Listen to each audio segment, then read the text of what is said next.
Bunyi itu, bip bip bip. Irama monoton dari monitor elektrokardiogram di samping ranjang menjadi satu-satunya penanda waktu di ruangan yang seolah terhenti ini. Ruang ICU, Intensive Care Unit, Rumah Sakit Pusat Pertamina malam ini terasa lebih dingin dari biasanya. AC sentral yang berhembus konstan seolah membekukan bukan hanya kulitku, tapi juga tulang-tulang dan harapan yang tersisa di dadaku. Aku duduk di kursi lipat plastik yang keras, punggungku terasa remuk redam. Sudah berapa lama aku dalam posisi ini? 3 hari? 4 hari? Waktu seakan melebur menjadi satu gumpalan abu-abu yang tak berujung. Aku menatap tangan kecil yang terbaring di atas sprei putih bersih itu. Tangan putraku, Rio. Jari-jari mungil yang dulu begitu lincah menggenggam mainan mobil-mobilan, kini terkulai lemas, pucat pasi, dilingkari selang infus dan kabel-kabel sensor yang menempel di dada kurusnya. Rio baru berusia 5 tahun. Seharusnya, anak seusia dia sedang sibuk berlarian di taman, mengejar layang-layang, atau merengek minta es krim coklat. Bukan terbaring koma dengan ventilator yang membantunya bernapas. Vonis gagal ginjal akut yang diperparah dengan infeksi paru-paru telah merenggut keceriaannya dalam 3 bulan terakhir. Mama di sini, sayang, bisikku serak. Suaraku terdengar asing di telingaku sendiri. Kering, pecah, dan penuh keputusasaan. Aku mengelus punggung tangannya hati-hati, takut gerakanku akan menyakitinya. Kulitnya terasa dingin, kontras dengan demam tinggi yang sempat membuatnya kejang 2 hari lalu. Aku melirik jam dinding bulat di atas pintu kaca. Jarum pendek menunjuk angka 11, jarum panjang di angka 12. Pukul 23 malam. Dunia di luar sana mungkin sedang tertidur lelap, atau bagi sebagian orang, malam baru saja dimulai dengan tawa dan hiburan. Tapi bagiku, malam adalah musuh. Malam adalah saat di mana ketakutan-ketakutan terliar merayap keluar dari sudut pikiran, membisikkan skenario terburuk tentang Rio. Aku menegakkan tubuh, sendi-sendiku berbunyi protes. Aku butuh kopi. Atau setidaknya air putih untuk membasahi kerongkongan yang terasa seperti padang pasir. Tapi aku takut beranjak. Bagaimana kalau saat aku pergi sebentar, Rio sadar dan mencari mamanya? Bagaimana kalau monitor itu berbunyi panjang tanpa putus? Pikiran itu membuatku menggeleng kuat-kuat, mengusir bayangan buruk. Rio kuat. Rio anak jagoan mama. Mantranya kuucap berulang kali. Di tengah keheningan mencekam ini, rasa sepi itu datang bukan karena tidak ada orang. Di bilik sebelah, ada pasien lain dengan keluarga yang menunggui. Aku bisa mendengar sayup-sayup isak tangis seorang ibu dan bisikan menenangkan dari suaminya. Suaminya. Kata itu menusuk hatiku lebih tajam dari jarum infus. Aku merogoh saku cardigan rajutku yang sudah mulai berbau apek rumah sakit, mengeluarkan ponsel pintar yang layarnya retak sedikit di ujung kanan. Aku membuka kunci layar. Wallpaper foto kami bertiga, aku, Bagas, dan Rio saat liburan ke Bali tahun lalu, menyambutku. Di foto itu, Bagas tersenyum lebar merangkulku, sementara Rio tertawa di gendongannya. Terlihat sempurna. Terlihat bahagia. Siapa yang menyangka bahwa di balik senyum itu, ada jurang yang menganga lebar yang kini memisahkan kami. Aku menekan ikon telepon. Riwayat panggilan keluar dipenuhi satu nama, suamiku. 10 panggilan tak terjawab hari ini. 15 panggilan tak terjawab kemarin. 20 panggilan tak terjawab lusa. Jariku gemetar saat menekan tombol panggil sekali lagi. Aku menempelkan ponsel ke telinga, berharap, berdoa, memohon pada Tuhan agar kali ini ada suara bariton yang menjawab, "Halo, sayang? Maaf aku baru angkat, aku segera ke sana." Tut, tut, tut, nada sambung yang panjang dan menyakitkan. Lalu, suara operator yang datar dan tanpa emosi. Nomor yang Anda tuju sedang tidak aktif atau berada di luar jangkauan. Aku memutus sambungan sebelum operator selesai bicara. Air mata yang sudah ku tahan mati-matian kembali mendesak keluar. Panas. Perih. Bagas, kamu di mana? Rintihku pada layar ponsel yang gelap. Anakmu sekarat, Mas. Anakmu butuh ayahnya. Aku butuh suamiku. Bagas Santoso. Lelaki yang kunikahi 7 tahun lalu. Lelaki yang dulu berjanji di depan ayahku yang sedang sakit keras, bahwa dia akan menjagaku dan mencintaiku sampai maut memisahkan. Dulu, Dia adalah pria yang sederhana, pekerja keras, dan penuh perhatian. Tapi sejak aku memberinya jabatan direktur di perusahaan ayahku, sejak uang bukan lagi masalah, dia perlahan berubah. Awalnya hanya pulang terlambat. Lembur, Arini. Proyek baru. Lalu mulai dinas luar kota yang sering. Klien di Surabaya butuh pendampingan khusus. Hingga akhirnya, saat Rio mulai sakit-sakitan, dia seolah menghilang di telan bumi. Kehadirannya di rumah sakit bisa dihitung jari. Itu pun hanya sebentar, dengan mata yang terus melirik jam tangan dan ponsel, seolah berada di dekat anak yang sakit adalah beban yang ingin segera dia singkirkan. Anak sakit itu urusan ibunya, katanya suatu hari saat aku memintanya bergantian jaga malam. Aku cari uang buat bayar rumah sakit ini, Arini. Kamu pikir biaya itu murah? Padahal dia tahu, kartu kredit yang dia gesek, mobil yang dia kendarai, bahkan jas yang dia pakai, semuanya dibayar dari dividen perusahaanku. Aku beralih ke kontak lain. Rina adikku. Rina, adik kandungku satu-satunya. Gadis manis yang kupikir adalah malaikat kecil dalam hidupku. Sejak orang tua kami pensiun dan ayah sakit, akulah yang mengambil alih peran tulang punggung. Aku menyekolahkan Rina sampai S2 manajemen, membelikannya mobil agar dia tidak kepanasan saat kuliah, dan memberinya kamar termewah di rumahku. Aku menekan nomornya. Nomor yang Anda tuju sedang sibuk. Lagi, selalu sibuk. Terakhir kali aku bicara dengannya 2 hari lalu via chat. Mbak, sorry banget aku nggak bisa ke RS. Lagi deadline tesis, dosen pembimbingku galak banget. Doain Rio ya, Mbak. Deadline tesis? Di jam 11 malam begini? Rasa curiga itu ada, kecil dan samar. Pintu kaca otomatis terbuka dengan suara mendesis pelan. Seorang dokter muda dengan jas putih dan stetoskop melingkar di leher masuk, diikuti 2 orang perawat. Dr. Adrian, spesialis anak yang menangani Rio. Wajahnya serius, namun ada guratan lelah di matanya. Aku sontak berdiri, jantungku berpacu. Setiap kali dokter datang di luar jam visit rutin, itu biasanya bukan kabar baik. Malam, Bu Arini, sapa Dokter Adrian pelan. Malam, Dok. Ada apa? Rio baik-baik saja, kan? Tanyaku, suaraku terdengar panik. Dokter Adrian menatap monitor sejenak, memeriksa grafik vital Rio, lalu menoleh padaku. Kondisinya stabil untuk saat ini, Bu. Tapi seperti yang kita diskusikan tadi pagi, fungsi ginjalnya semakin menurun drastis. Kita tidak bisa menunggu donor lebih lama lagi. Opsi operasi darurat untuk pemasangan akses cuci darah permanen dan eksplorasi kemungkinan infeksi harus dilakukan besok pagi, jam 8 tepat. Aku mengangguk cepat. Lakukan apa saja, Dok. Apa saja asal Rio selamat.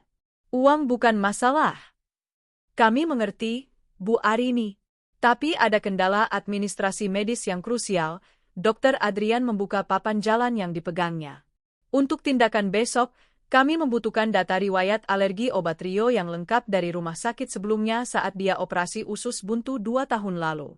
Data di sistem kami tidak sinkron, dan kami tidak berani mengambil risiko anafilaksis saat pembiusan. Data-data alergi. Aku mencoba mengingat-ingat. Iya, Bu. Buku merah kesehatan Rio. Biasanya orang tua menyimpannya. Di situ tercatat semua riwayat alergi antibiotik golongan tertentu. Kami butuh fisik bukunya atau fotonya yang jelas malam ini juga untuk dipelajari tim anestesi. Mataku terbelalak. Buku merah. Aku tahu buku itu. Buku bersampul plastik merah bergambar teddy bear. Buku itu ada di brankas di kamar tidurku. Di rumah. Ya, Tuhan? Aku memijat pelipisku. Bukunya ada di rumah, Dok. Di brankas. Apakah ada orang di rumah yang bisa mengantarkannya? Atau memfotokannya? Tanya Dokter Adrian. Aku terdiam. Bagas, Rina, mereka seharusnya ada di rumah. Mobil mereka ada di sana tadi pagi saat aku berangkat, atau aku berasumsi begitu. Saya coba hubungi suami saya lagi, Dot, kataku dengan suara bergetar. Aku mencoba menelepon Bagas lagi di depan dokter. Nihil. Aku mencoba menelepon Rina. Nihil. Aku mencoba menelepon telepon rumah, landline. Tut, Tak ada yang mengangkat. Padahal ada pembantu di sana, tapi jam segini Embot Nah pasti sudah tidur di pavilion belakang yang terpisah, dan dia tuli kalau sudah tidur. Telepon rumah ada di ruang tengah lantai 1 dan di kamar tidur utama lantai 2. Jika Bagas ada di rumah, kenapa dia tidak mengangkat telepon rumah yang deringnya nyaring itu? Tidak diangkat, Dok, kataku, rasa malu mulai menjalar. Malu karena di saat genting seperti ini, aku terlihat seperti wanita yang diabaikan keluarganya sendiri. Mungkin mereka sudah tidur lelap karena kelelahan. Dokter Adrian menatapku dengan sorot iba yang justru membuatku semakin sakit. Dia pasti bertanya-tanya, di mana suami ibu ini? Kalau begitu, ibu harus mengambilnya.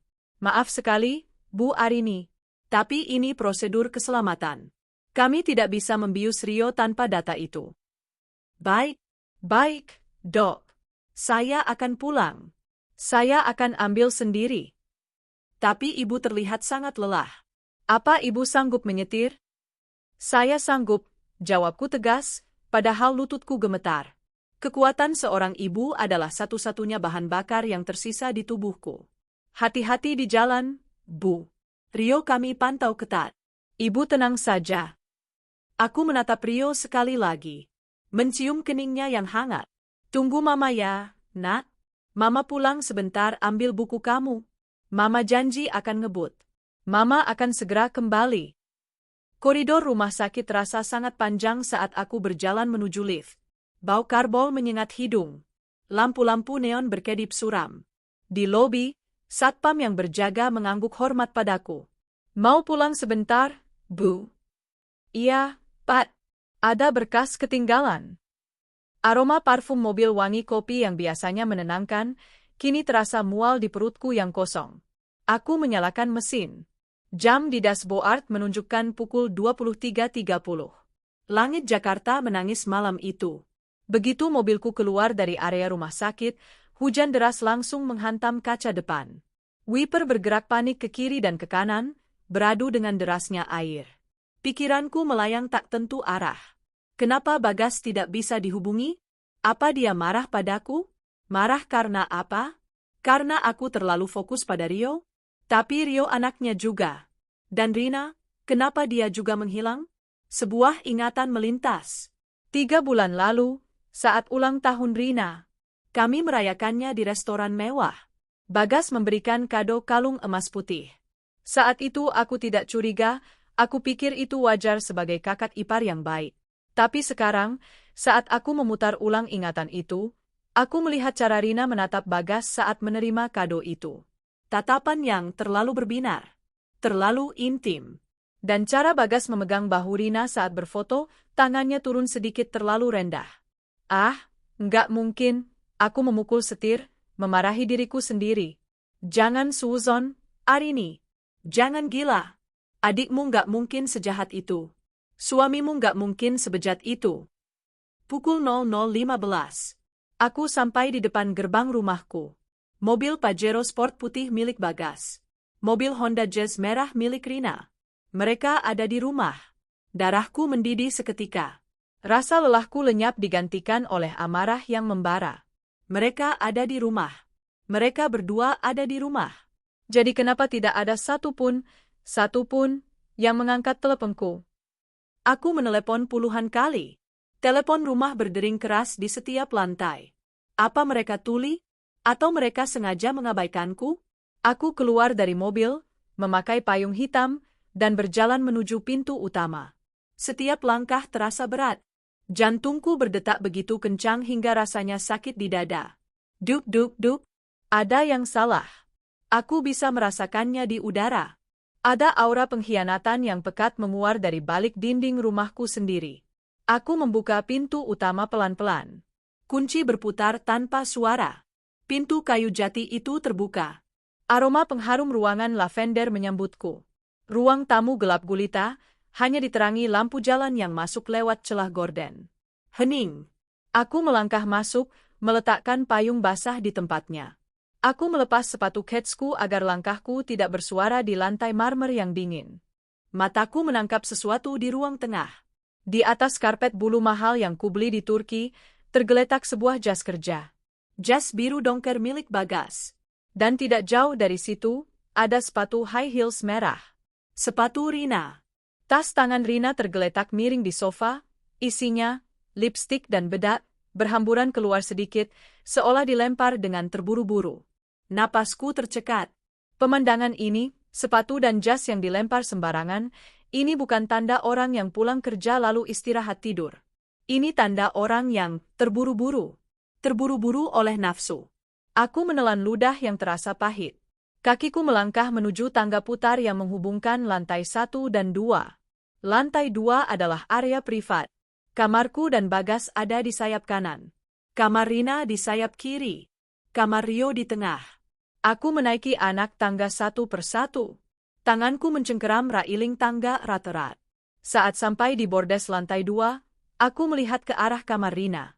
Pintunya terbuka lebar. Gelap. Kosong. Aku menoleh ke arah kamarku. Kamar utama. Pintunya tertutup rapat? Tidak. Tidak rapat. Ada celah sedikit. Celah sekitar 5 cm. Dan dari celah itu, ada cahaya temaram. Lampu tidur. Dan suara itu. Awalnya aku pikir suara angin atau hujan. Tapi tidak. Suara itu ritmis. Suara pegas kasur yang berderit pelan. Lalu suara lain. Suara desahan napas. Suara tawa kecil yang tertahan. Mas, pelan-pelan. Suara itu, aku mengenalnya. Aku mengenal suara itu sejak dia bayi. Suara adikku. Rina. Duniaku runtuh detik itu juga. Jadi ini alasannya? Jadi ini alasan kenapa teleponku tidak diangkat? Jadi ini alasan kenapa mereka sibuk? Di saat anakku, darah dagingku dan Bagas, keponakan Rina, sedang berjuang antara hidup dan mati, sedang meregang nyawa dengan selang di kerongkongannya.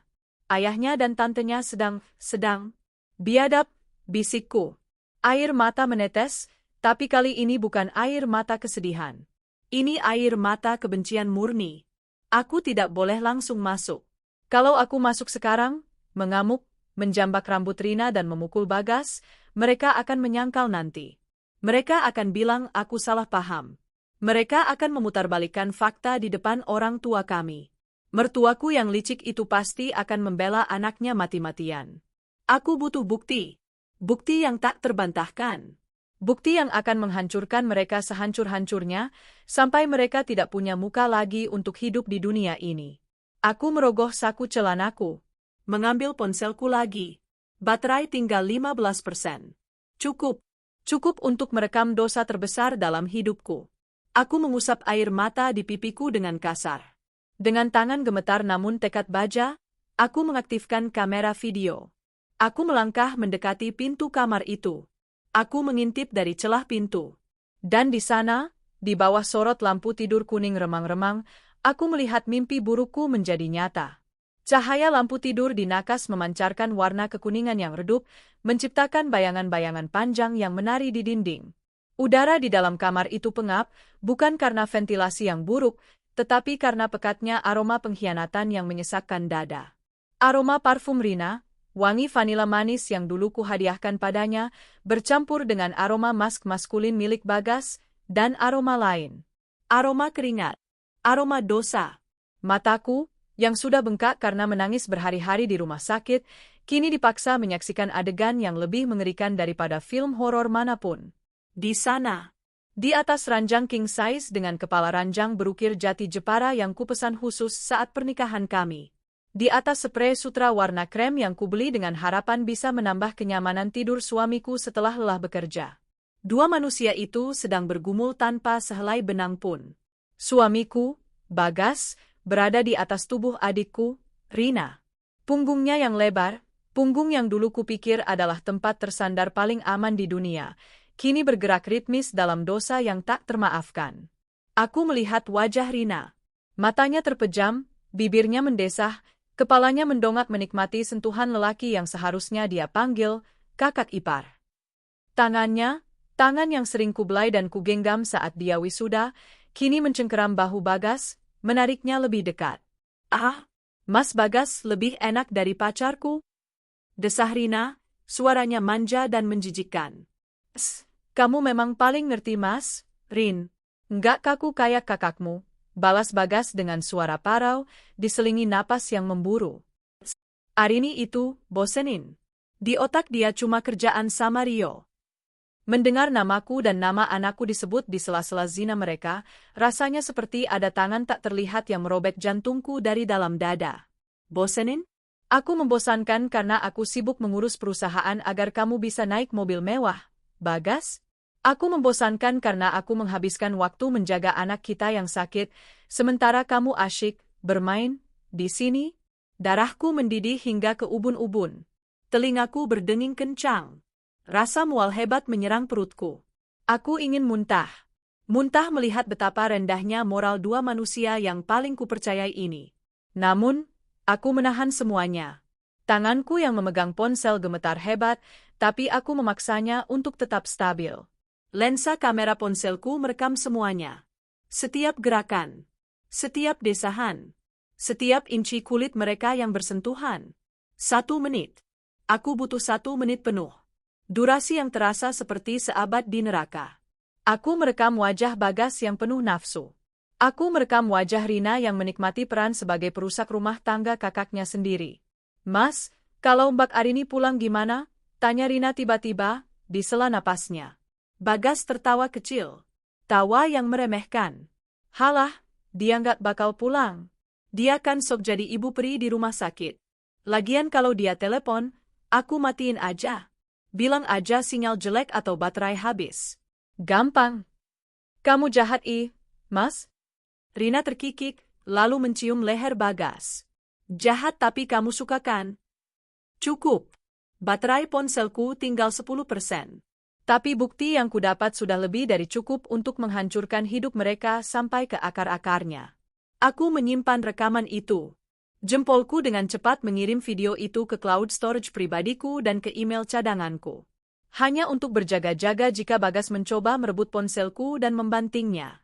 Setelah tanda send muncul, aku menarik napas dalam-dalam. Menghimpun sisa-sisa kewarasan yang kumiliki. Aku tidak akan berteriak histeris. Teriakan hanya untuk orang yang kalah. Dan malam ini, aku tidak akan kalah. Aku mendorong pintu kamar lebar-lebar hingga membentur dinding. Brat! Suara hantamannya menggelegar di keheningan malam. Lalu, tanganku meraba saklar lampu utama di dinding dekat pintu. Klik! Cahaya putih terang dari lampu kristal gantung seketika membanjiri ruangan, mengusir remang-remang, menelanjangi dosa mereka di bawah sorot kebenaran yang menyilaukan. Kia? Rina menjerit histeris, suara lengkingannya memecah malam. Dia refleks menarik selimut tebal untuk menutupi tubuhnya, wajahnya pucat pasi seolah baru melihat hantu. Bagas terlonjak kaget, hampir jatuh dari ranjang. Dia menoleh ke arah pintu dengan mata terbelalak lebar, mulutnya menganga. Wajahnya yang tadi merah padam karena nafsu, kini berubah menjadi putih kertas dalam hitungan detik. Ain? Bagas tergagap. Suaranya hilang. Lututnya tampak gemetar bahkan saat dia masih di atas kasur. Aku berdiri tegak di ambang pintu. Masih mengenakan pakaian kusut yang kupakai selama 3 hari di rumah sakit. Wajahku tanpa makeup, mataku bengkak, rambutku lepek. Penampilanku mungkin berantakan, tapi auraku saat itu, aku yakin, lebih menakutkan daripada malaikat pencabut nyawa. Aku tidak menangis. Air mataku sudah kering saat merekam tadi. Yang tersisa kini hanya tatapan dingin. Datar. Tanpa emosi. Aku mengangkat ponselku, menunjukkan layarnya yang masih menyala ke arah mereka. Lanjutkan, kataku. Suaraku tenang, terlalu tenang, namun tajam seperti silet. Kenapa berhenti? Penontonnya baru datang. Sayang lo, akting kalian bagus sekali. Chemistry-nya dapat banget. Keheningan yang canggung menyergap. Hanya suara napas panik mereka yang terdengar.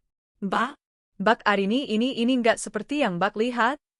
Rina mulai menangis, air mata buaya meluncur deras di pipinya. Aku dipaksa Mas Bagas, Mbak. Bagas melotot ke arah Rina. Apa-apaan kamu, Rin? Kamu yang godain aku duluan tadi di ruang tamu. Kamu yang mulai. Kamu yang mau. Aku tertawa. Tawa pendek yang kering.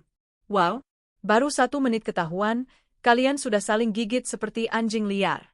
Mana kata-kata manis tadi? Mas Bagas paling ngerti aku. Rina nggak kaku kayak kakakmu, kemana perginya? Aku melangkah masuk 1 langkah. Hanya 1 langkah, tapi membuat Bagas mundur ketakutan sampai punggungnya menabrak headboard ranjang. Jangan mendekat, Rin, dengerin aku dulu. Bagas mengangkat kedua tangannya, seolah-olah aku memegang pistol. Padahal aku hanya memegang ponsel dan kunci mobil. Aku Wilaf. Ini setan yang godain aku. Aku capek kerja, aku stres mikirin Rio. Jangan sebut nama Rio, bentakku.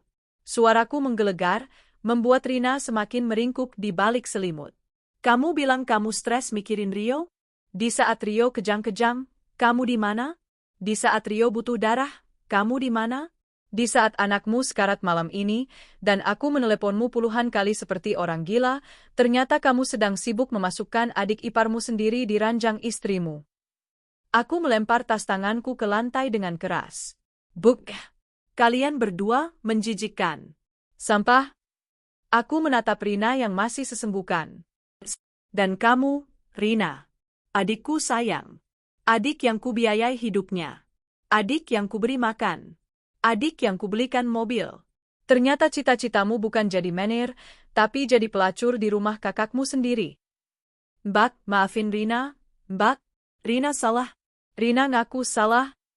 Rina mencoba turun dari ranjang, hendak bersujud di kakiku dengan tubuh yang masih terbungkus selimut. Jangan sentuh aku. Aku mundur selangkah, menatapnya jijik. Najis, tanganmu kotor. Aku menarik napas panjang, mengatur detak jantungku yang terasa mau meledak. Aku harus tetap rasional. Aku butuh dokumen Rio. Itu prioritas utama. Drama sampah ini bisa diurus nanti, tapi Rio tidak bisa menunggu. Aku berjalan menuju lemari pakaian. Melewati mereka berdua seolah mereka adalah kotoran yang tidak terlihat. Aku membuka pintu brankas di dalam lemari dengan jari yang masih sedikit gemetar, menekan kode kombinasi. Tanggal lahir Rio. Pintu brankas terbuka. Aku mengambil buku merah kesehatan Rio dan beberapa berkas asuransi. Aku juga melihat tumpukan perhiasan emas batangan dan sertifikat rumah di sana. Sebuah ide melintas di kepalaku.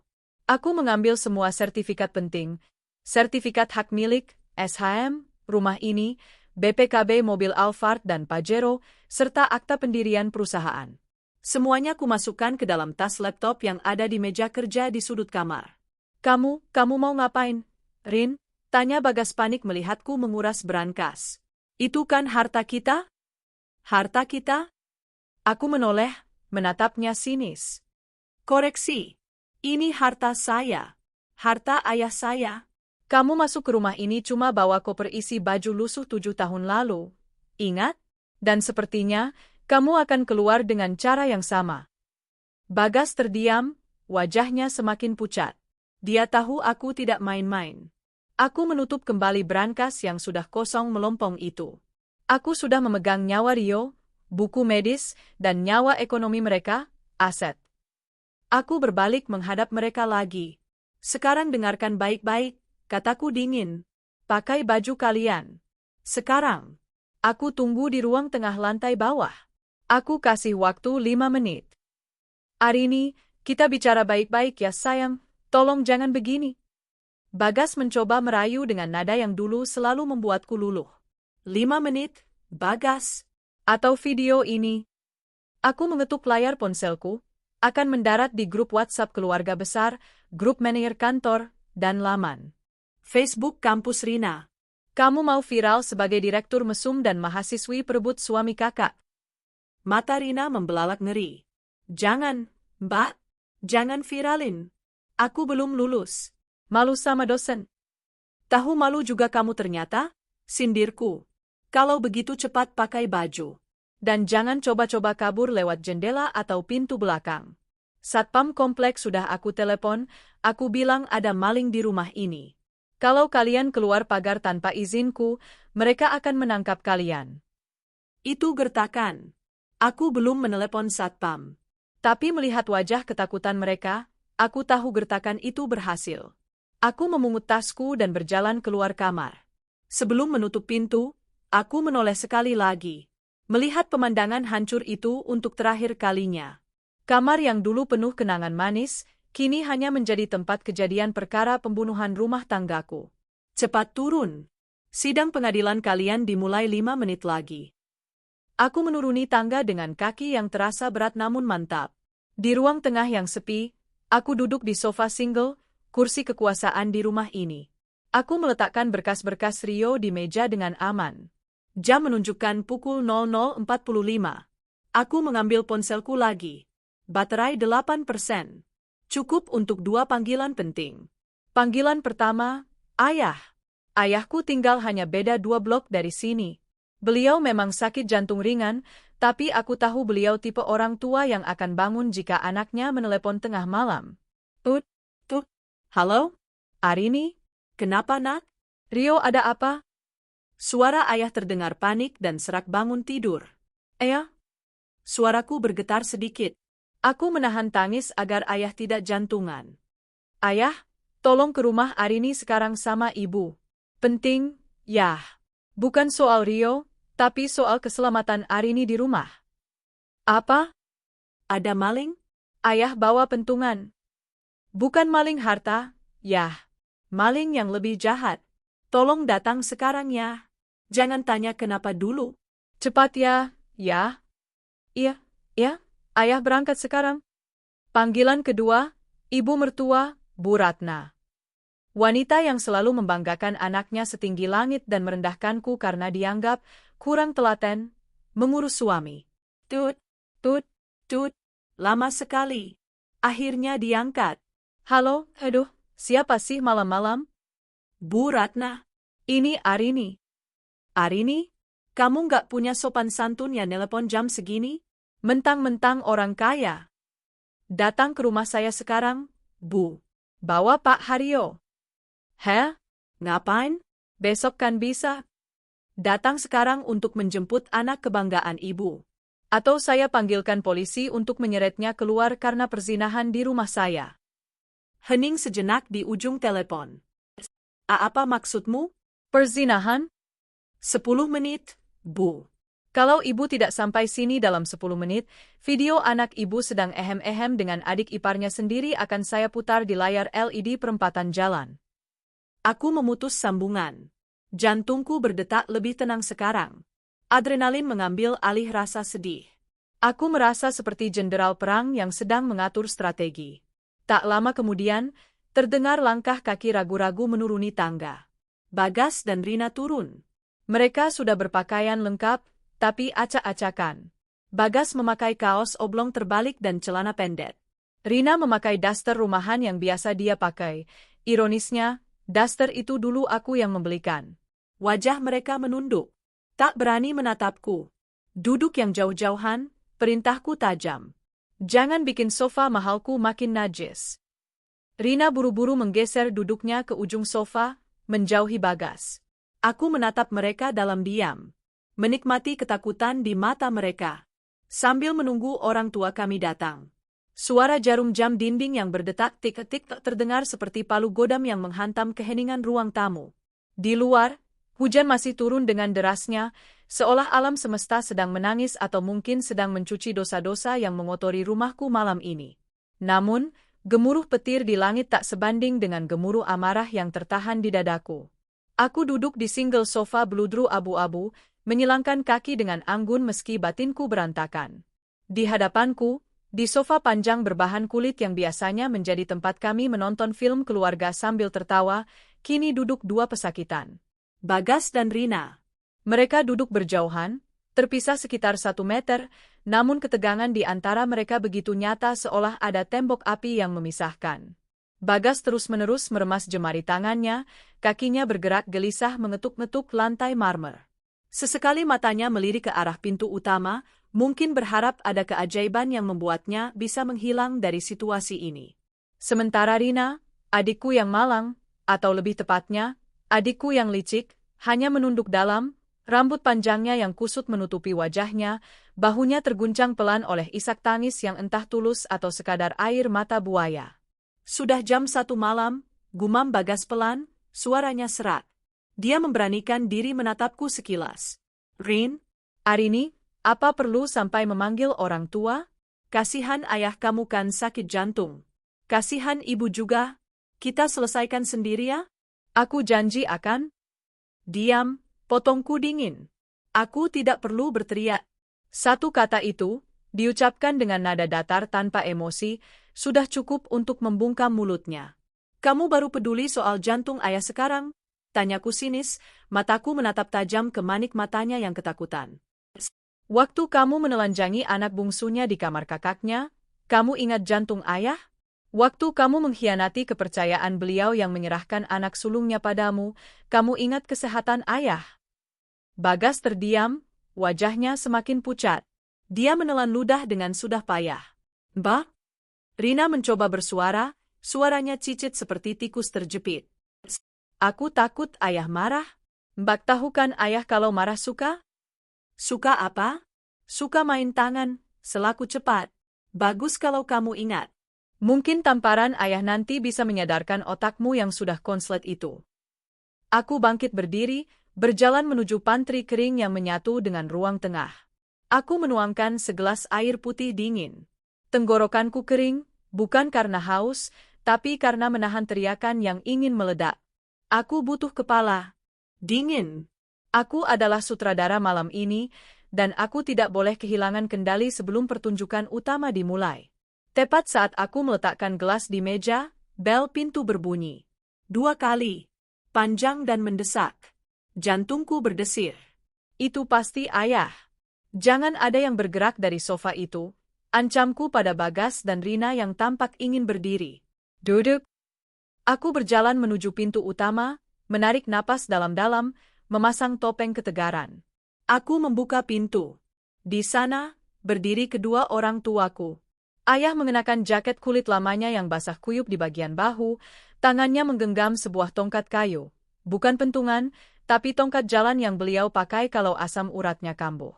Wajah tuanya tampak cemas, kerutan di dahinya semakin dalam.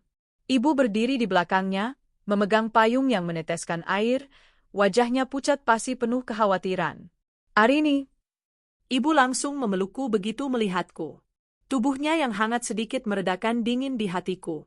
Kamu nggak apa-apa, nak? Mana malingnya? Kamu diapain? Aku memeluk ibu sebentar, menghirup aroma minyak kayu putih yang selalu menempel di bajunya. Aroma rumah.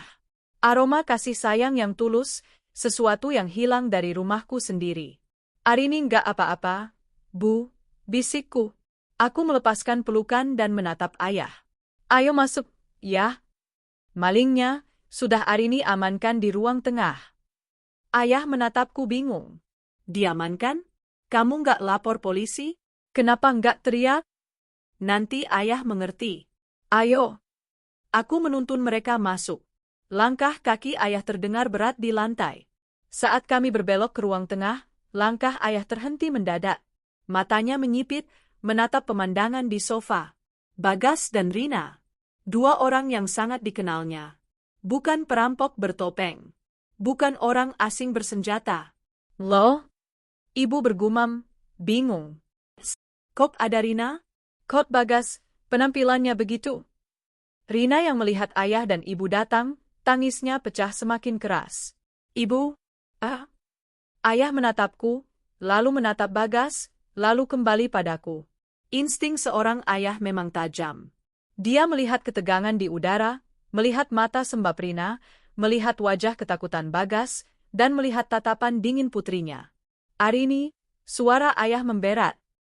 Apa maksudnya ini? Kamu bilang ada yang mengancam keselamatanmu.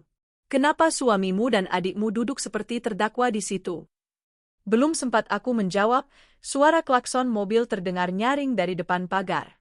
Tin, tin, tin. Keras dan tidak sabaran. Sekali. Itu dia, kataku sambil tersenyum miring. Tamu terakhir kita sudah datang. Silakan duduk dulu, ya, Bu. Nanti Arini jelaskan semuanya sekaligus. Biar adil. Ibu menuntun ayah duduk di sofa single yang lain. Mereka menatap Rina dan Bagas dengan tatapan bertanya-tanya, tapi Rina hanya menutup wajahnya dengan tangan, tak berani menatap mata orang tuanya. Bagian 3, Kedatangan Sang Ratu Drama. Aku kembali membuka pintu. Kali ini, di teras berdiri Bu Ratna dan Pak Haryo. Bu Ratna mengenakan daster batik yang dilapisi kardigan mewah, rambutnya digulung asal-asalan. Wajahnya masam, bibirnya mengerucut kesal.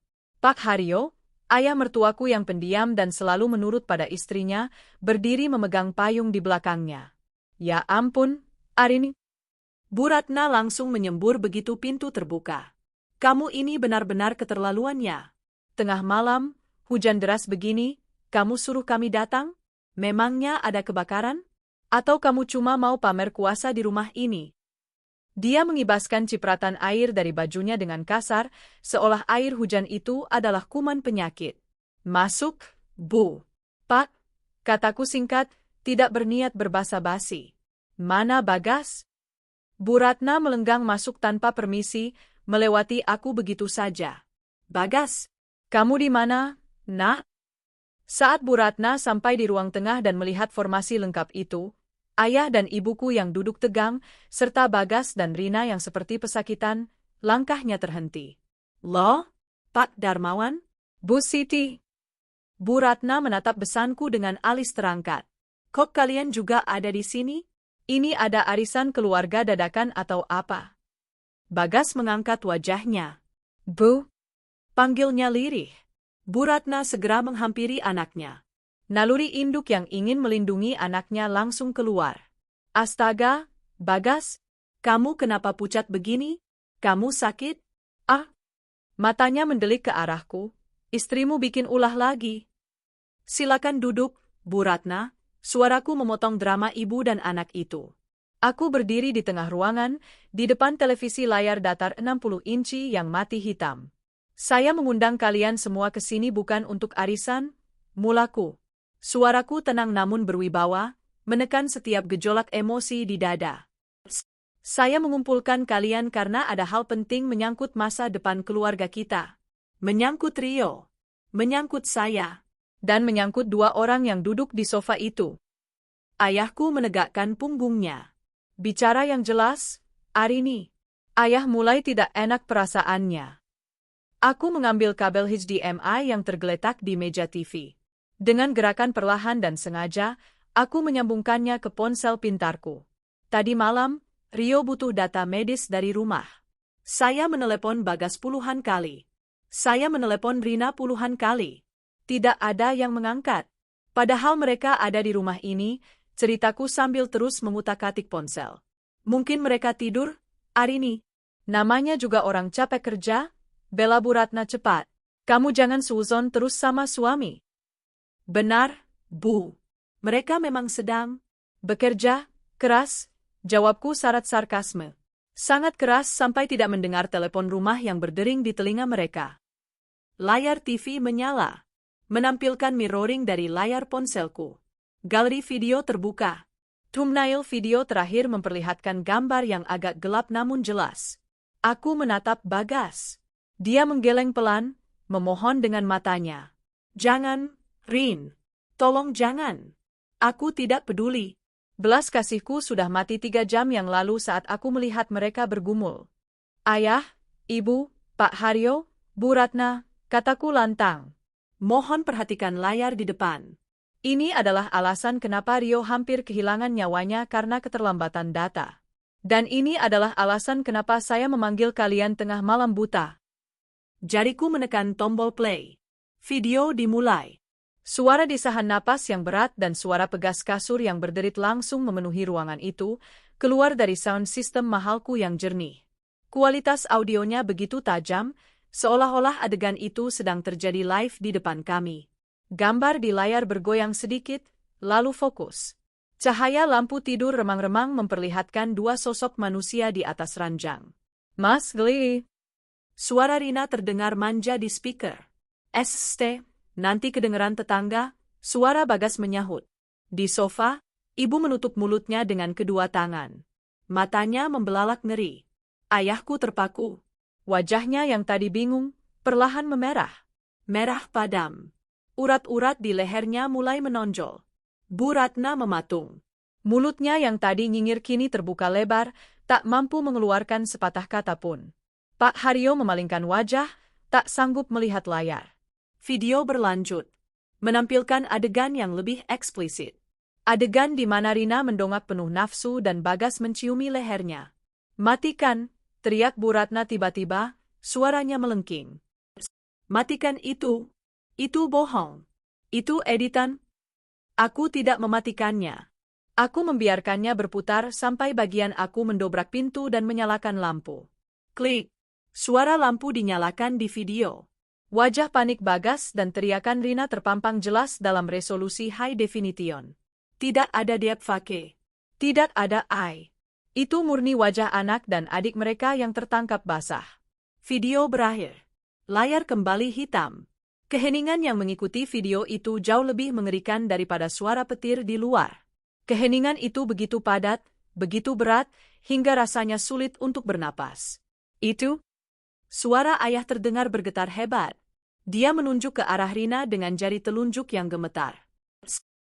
Kamu, Rin? Rina merosot dari sofa, bersimpuh di lantai, bersujud ke arah kaki ayah. "Ayah, ampun ya." Rina Vilaf. Rina digoda setan. Setan? Prat. Ayah menggebrak meja kaca di hadapannya dengan tongkat kayunya hingga retak. Suara gebrakannya membuat semua orang terlonjak. Ayah berdiri, tubuh tuanya gemetar karena amarah yang meluap-luap. Dia berjalan tertatih namun cepat ke arah Rina. "Kamu sebut itu setan?" teriak ayah, suaranya pecah oleh tangis kemarahan. "Setan apa yang menyuruhmu meniduri suami kakakmu sendiri? Kakakmu yang membiayai hidupmu. Kakakmu yang anaknya sedang sekarat di rumah sakit. Di mana otakmu, Rina? Di mana hatimu?" "Ampun, ya, sakit, ya." Rina menangis histeris saat ayah menjambak rambutnya, memaksanya menatap wajah ayah. Pak Darmawan. "Jangan main hakim sendiri." Bu Ratna berteriak, mencoba membela, tapi dia sendiri tidak berani mendekat karena melihat kilatan mata ayahku. "Aku hanya diam menonton. Tidak ada niat sedikit pun untuk melerai." Ayah melepaskan Rina dengan kasar hingga adikku itu terjerembab ke lantai. Lalu ayah beralih menatap Bagas. Bagas menciut. Dia mencoba bersembunyi di balik ibunya. "Dan kamu?" Ayah menunjuk Bagas dengan tongkatnya. Ujung tongkat itu hanya berjarak beberapa senti dari hidung Bagas. "Saya nikahkan putri saya dengan kamu baik-baik. Saya serahkan tanggung jawab saya sebagai bapak ke pundak kamu. Saya pikir kamu laki-laki. Ternyata kamu cuma binatang." "Pak, tolong Pak, saya bisa jelaskan?" Bagas mengangkat tangan memohon. Ayah meludah tepat ke wajah Bagas. "Jangan pernah panggil saya bapak lagi. Mulai detik ini, kamu bukan menantu saya." "Dan kamu?" Ayah menunjuk Rina yang masih menangis di lantai. "Kamu bukan anak saya lagi. Mati saja kalian berdua." Tubuh ayah limbung. Ibu segera menangkapnya sambil menangis. "Pak, istighfar Pak, ingat jantung Bapak." Aku menoleh ke arah mertuaku. Bu Ratna tampak shock, tapi egonya masih tinggi. Wajahnya merah, antara malu dan marah. "Jadi ini rencanamu, Arini?" desis Bu Ratna, matanya menatapku penuh kebencian. "Kamu sengaja mempermalukan kami seperti ini? Kamu rekam aib suami kamu sendiri." Aku tertawa kecil. Tawa yang hambar. "Aib? Ibu sebut ini aib suami saya? Ini kejahatan, Bu. Dan saya bukan mempermalukan kalian." Anak ibu sendiri yang mempermalukan dirinya, keluarganya, dan ibunya yang selama ini koar-koar betapa suci anaknya. Aku mengambil map berisi tumpukan rekening koran yang tadi juga kuambil dari brankas, terselip di antara berkas asuransi. Dan sebelum ibu membela anak ibu lagi dengan alasan, "Vilaf," atau "kurang kasih sayang," kataku sambil mengangkat kertas-kertas itu. "Mari kita bahas kemana perginya uang perusahaan yang seharusnya untuk pengobatan Rio." Kertas-kertas rekening koran itu berdesir saat aku melemparkannya ke atas meja kaca yang sudah retak akibat pukulan tongkat ayah. Lembaran-lembaran itu menyebar, menampilkan deretan angka dan tanggal yang menjadi saksi bisu kejahatan finansial suamiku. "Silakan diambil. Silakan dibaca," kataku sambil menunjuk tumpukan kertas itu dengan dagu. Terutama untuk Ibu Ratna yang terhormat, yang selalu membanggakan Bagas sebagai suami yang bertanggung jawab dan menafkahi istri. Bu Ratna mendengus, tapi rasa penasarannya mengalahkan egonya. Dengan tangan gemetar, dia memungut salah satu lembar mutasi rekening bank. Matanya yang rabun dekat menyipit, mencoba membaca tulisan kecil-kecil itu di bawah cahaya lampu ruang tengah. Apa ini? Gumamnya. Itu mutasi rekening Bagas selama 1 tahun terakhir, jelasku dingin. Rekening yang gajinya dibayar oleh perusahaan saya. Perusahaan warisan ayah saya. Aku melangkah mendekat, menunjuk sebuah baris transaksi yang sudah aku tandai dengan stabilo merah. Lihat tanggal 15 bulan lalu. Transfer keluar, 15 juta rupiah. Beritanya, buat jajan sayang. Aku menoleh ke arah Rina. Rina, apa jajananmu semahal itu sampai butuh 15 juta sebulan? Lebih besar dari gaji manajer di kantor saya. Rina semakin menunduk, bahunya terguncang. Dia tidak berani menjawab. Dan lihat baris di bawahnya, lanjutku, jariku menunjuk lagi. Tanggal 16. Transfer keluar, 10 juta rupiah. Beritanya, uang arisan mama. Aku menatap Bu Ratna tepat di matanya. Ibu ingat tas Gucci yang ibu pamerkan waktu lebaran? Ibu bilang itu hadiah dari hasil kerja keras Bagas. Ternyata benar. Kerja keras Bagas membohongi istrinya dan mencuri uang perusahaan. Wajah Bu Ratna memerah padam. Dia melempar kertas itu kembali ke meja. Lancang kamu. Wajar kalau anak laki-laki memberi uang pada ibunya. Itu namanya anak berbakti. Surga ada di telapak kaki ibu. Berbakti? Potongku sambil tertawa sumbang. Berbakti dengan uang curian?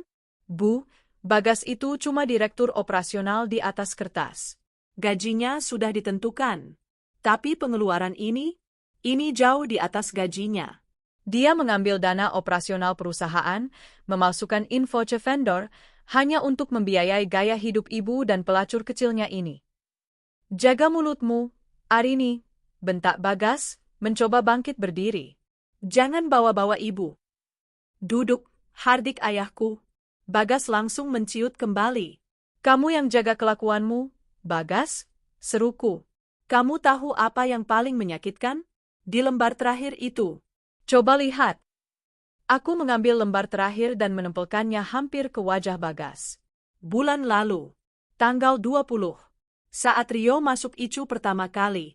Saat aku menangis minta tolong kamu bayarkan DP rumah sakit sebesar 50 juta karena limit asuransi Rio sudah hampir habis, kamu bilang apa?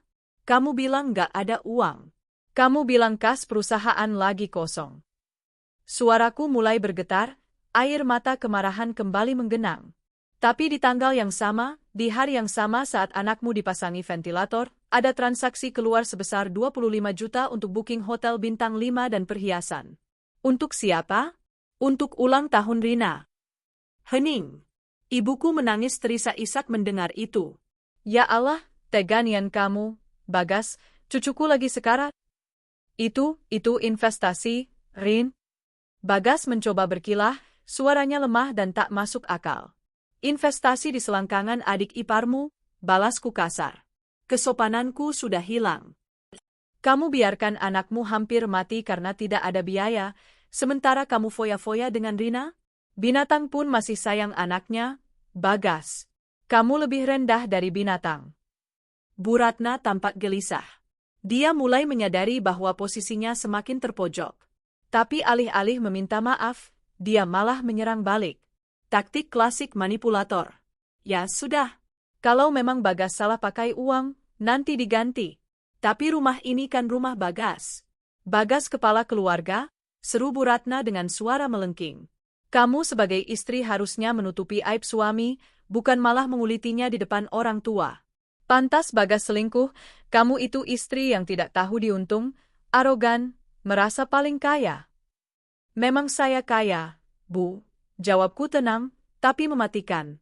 Dan karena kekayaan itulah ibu dan anak ibu bisa hidup enak selama 7 tahun ini.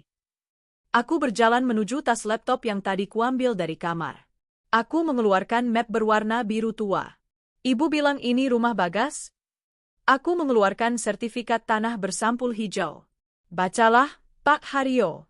Bapak kan masih bisa baca dengan jelas, aku menyodorkan sertifikat itu pada ayah mertuaku yang sedari tadi diam. Pak Haryo membukanya dengan tangan gemetar. Matanya menyusuri baris demi baris. Pemegang hak, Arini Kusuma, baca Pak Haryo lirih. Apa? Bu Ratna merebut sertifikat itu. Matanya melotot. Enggak mungkin. Bagas bilang dia beli rumah ini pakai bonus proyek. Bagas bohong, Bu, kataku santai. Rumah ini saya beli tunai 2 bulan sebelum kami menikah. Ini harta bawaan. Aset pribadi saya. Bagas tidak punya hak sepeser pun atas ubin yang ibu injak sekarang. Aku mengeluarkan dokumen lain. Dan ini, akta perubahan perusahaan. Serta surat keputusan CEO PT Abadi Jaya. Aku menatap Bagas yang kini sudah berkeringat dingin sebiji jagung. Saudara Bagas Santoso, ucapku formal, layaknya sedang di ruang rapat direksi. Mulai detik ini, jam 1.30 pagi, saya selaku pemilik dan CEO, menyatakan Anda dipecat secara tidak hormat dari jabatan Direktur Operasional. Rin, jangan bercanda, Rin. Bagas memucat. Cicilan mobilku, kartu kreditku. Itu urusanmu, potongku. Dan karena pemecatan ini didasarkan pada fraud atau penggelapan dana yang buktinya sudah saya pegang, kamu tidak akan dapat pesangon sepeser pun. Justru, tim audit saya akan menghitung total kerugian negara, kerugian perusahaan, dan kamu wajib mengembalikannya. Jika tidak, aku tersenyum tipis. Penjara menantimu, mantan suamiku. Kata penjara membuat Bu Ratna histeris. Dia menjerit, lalu merosot duduk di lantai, memukuli karpet. Arini jahat. Arini kejam. Kamu mau memenjarakan ayah dari anakmu sendiri. Dia bukan ayah Rio, jawabku dingin. Ayah Rio tidak akan membiarkan Rio mati demi membelikan kalung berlian untuk selingkuhannya. Bagian 3, pengusiran di tengah badai. Jam dinding berdentang 2 kali. Aku merasa lelah, sangat lelah. Adrenalin yang memompaku tadi mulai surut, digantikan rasa jijik yang mendalam melihat drama murahan di depanku. Aku ingin mandi. Aku ingin kembali ke rumah sakit memeluk Rio. Sudah cukup dramanya, kataku tegas. Ayah, Ibu, ayo kita pulang. Rumah ini sudah terlalu kotor hawanya. Tunggu, sela ayahku. Beliau berdiri, menatap Rina yang masih sesenggukan di lantai. Rina. Rina mengangkat wajahnya yang basah oleh air mata dan ingus. Ya? Mulai malam ini, jangan pernah injakkan kakimu di rumah ayah di desa, suara ayah bergetar menahan tangis. Ayah sudah tidak punya anak perempuan bernama Rina. Anggap saja anak bungsu ayah sudah mati malam ini. Ya, jangan gitu ya. Rina nggak punya tempat tinggal? Ratap Rina. Minta sama lelakimu itu, bentak ayah. Kalian kan saling mencintai? Sana hidup berdua. Makan itu cinta. Makan itu nafsu. Ayah menarik tangan ibu yang masih menangis, lalu menatapku. Arini, kamu ikut ayah pulang ke rumah ibu malam ini? Atau mau di sini? Arini harus kembali ke rumah sakit, ya. Berkas Rio sudah Arini pegang. Aku menatap Bagas, Rina, dan mertuaku. Kalian, tunjukku pada mereka bertiga. Saya beri waktu sampai besok pagi jam 7, sebelum matahari naik tinggi. Angkat kaki dari rumah saya. Bawa semua barang-barang kalian. Baju, celana dalam, sampah-sampah kalian, bawa semua. Besok pagi Arini. Bu Ratna membelalak. Ini masih hujan badai. Kamu mau ngusir mertua kamu ke jalanan? Mobil Bagas, Pajero itu, atas nama perusahaan. Kuncinya tinggal di meja. Silakan kalian pergi naik taksi online atau jalan kaki. Saya tidak peduli. Tapi kami mau tinggal di mana? Teriak Bu Ratna frustrasi. Itu bukan urusan saya. Mungkin kalian bisa menyewa satu kamar kos sempit bertiga? Uang arisan ibu kan banyak? Atau perhiasan Rina bisa dijual? Sindirku. Aku mengambil kunci mobil Pajero dan kunci Honda Jazz Rina, yang juga aset kantor, dari gantungan kunci di dekat pintu. Dan jangan coba-coba mengambil barang berharga milik saya di rumah ini. Ada CCTV di setiap sudut.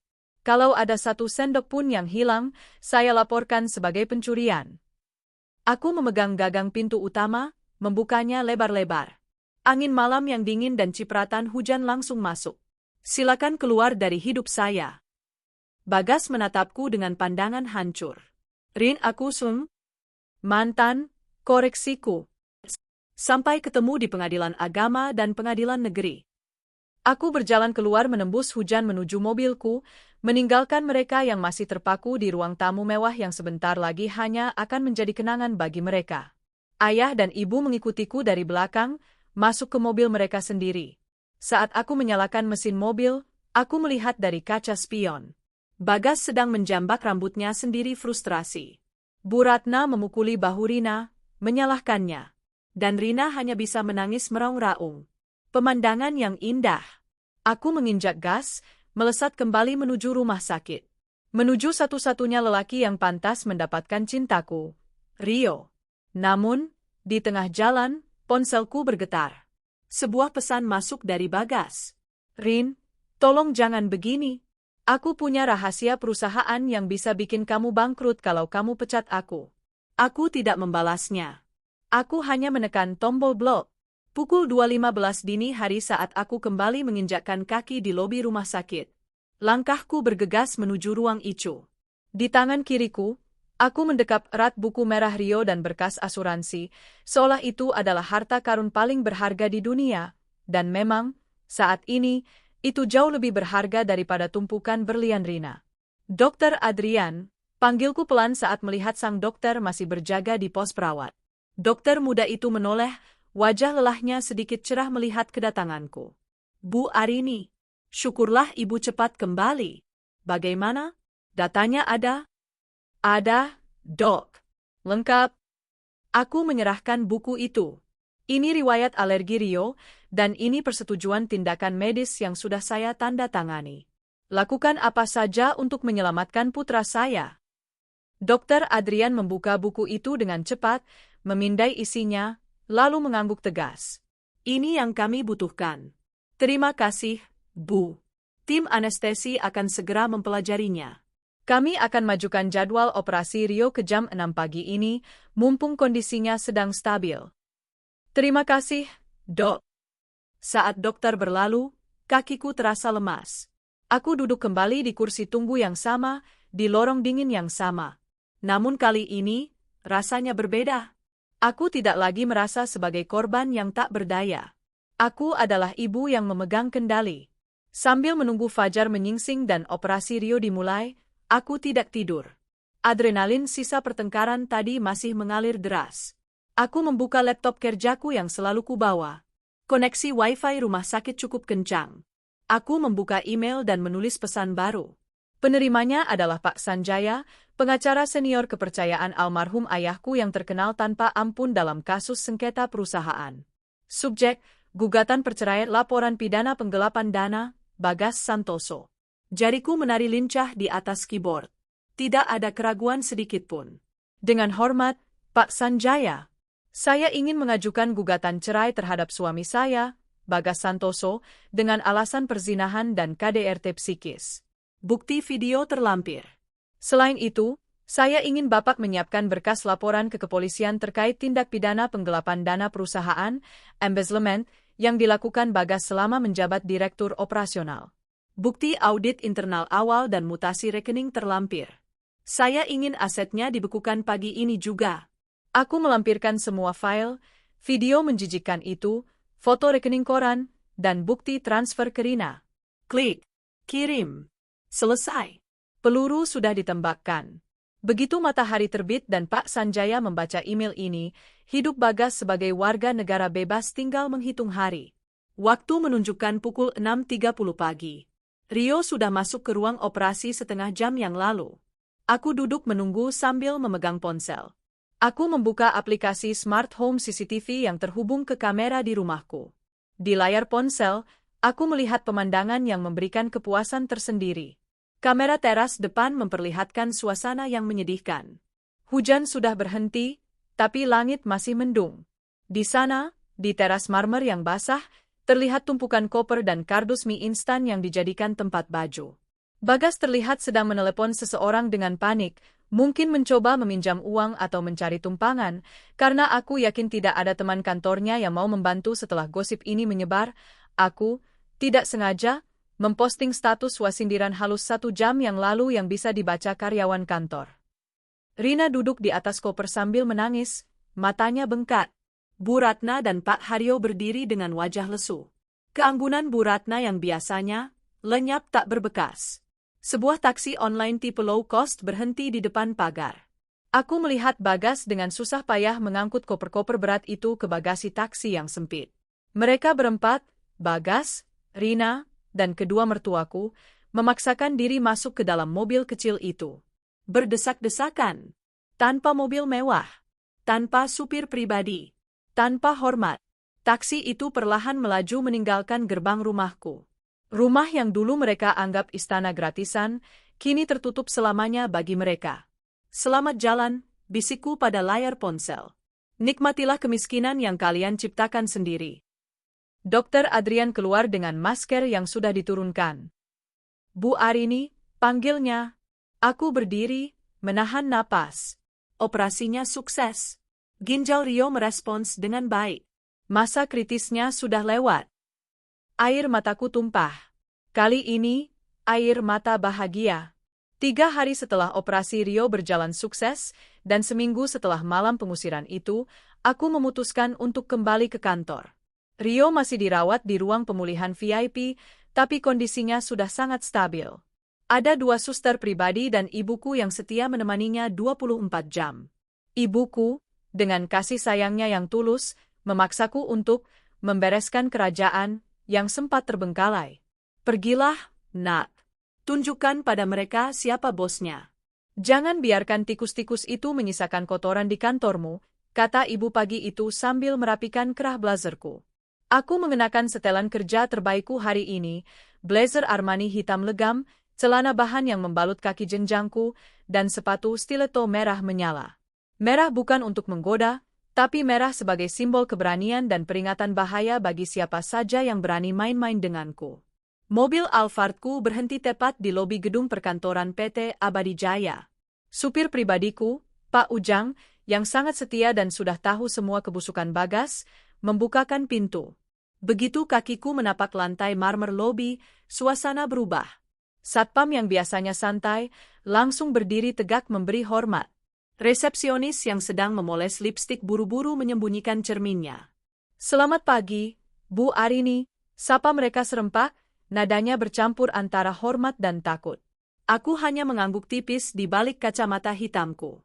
Aku bisa merasakan tatapan mata para karyawan yang sedang menunggu lift. Bisik-bisik tetangga pasti sudah menyebar.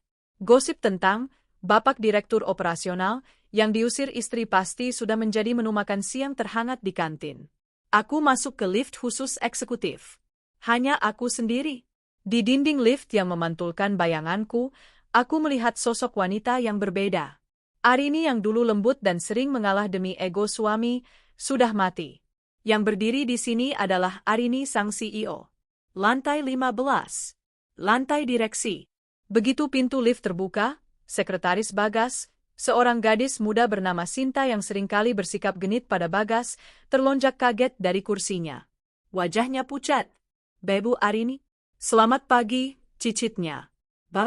Bapak Bagas belum datang? Aku berhenti tepat di depan meja kerjanya. Menurunkan kacamata hitamku sedikit. Tentu saja dia belum datang, Sinta. Dan tidak akan pernah datang lagi, kataku dingin. Siapkan kardus kosong. Sekarang. Kardus, Bu? Iya.